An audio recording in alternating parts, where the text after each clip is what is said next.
All right, boys, hope you're doing well. This video, I'm going to, similar to the last video where I was integrating a rate function to get the net distance. Now I'm going to generalize and integrate any old rate function to find its net effect. So essentially this idea pertains to undoing a rate by integrating it, right? So we differentiate a function to turn it into a rate, and we integrate a rate function to undo that rate.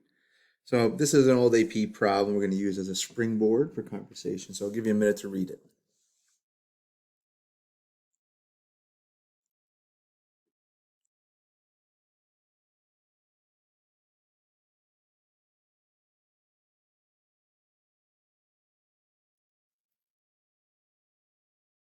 Okay, so for part A, it's asking us, okay, given that this is the rate at which traffic is flowing, right? So there's our rate function, which I assume is, yep, cars per minute through a particular traffic intersection. Then we're trying to kind of evaluate the effect of that particular varying rate function. So to do so, we want to essentially turn cars per minute into cars. And we do that by undoing the rate and integrating. So for part A, to the nearest whole number, how many cars pass through the intersection? So I'm going to integrate for part A from 0 to 30 minutes.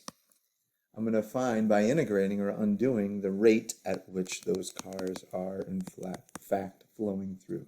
So I'm going to put in my calculator momentarily the definite integral from 0 to 30 minutes of the rate function 82 plus 4 sine of half of t. And then don't forget our differential with respect to t, right? And now that becomes a calculator problem, which I can do in my calculator. And again, I'm integrating that rate function, that is cars per minute. And by integrating, I end up with no more minutes, so I just end up with cars. I undo that rate. And the number of cars over the first 30 minutes is going to be, again, thanks to the calculator, the definite integral. So let me put this up a little bit so you can see it. Zoom in so you can see it here a little bit better. Come on. Nope, that's not working. So it's going to be the definite integral from 0 to 30. So I'm going to press math and then function integrate. That's number 9. And up pops the definite integral template. 0, 30. And of the rate at which traffic is flowing, which is 82 plus 4 sine t over 2. I'm going to try to remember that. So it is 82 plus 4 sine of half of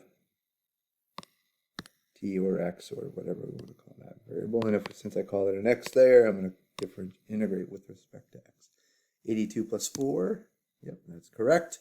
82 plus 4 sine of x over 2 dx. And I press enter, and bada bing, bada boom. That is the net number of cars. And in this case, it is total because that function is always positive, the integrand. This is always certainly higher than 0 because it starts at 84. It has an amplitude. 82, it has an amplitude of 2. So here's my solution. Back to the calculator. 2,400, and if I'm going to round to, that's a pretty easy round. So 2,474.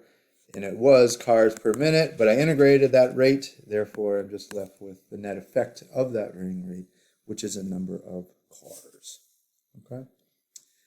So we'll leave part B and C for another time, another video. But for this particular video, I'm just trying to, just like we did with the velocity integrating to position, now I'm just generalizing that process, integrating any old rate. In this case, it's cars per minute.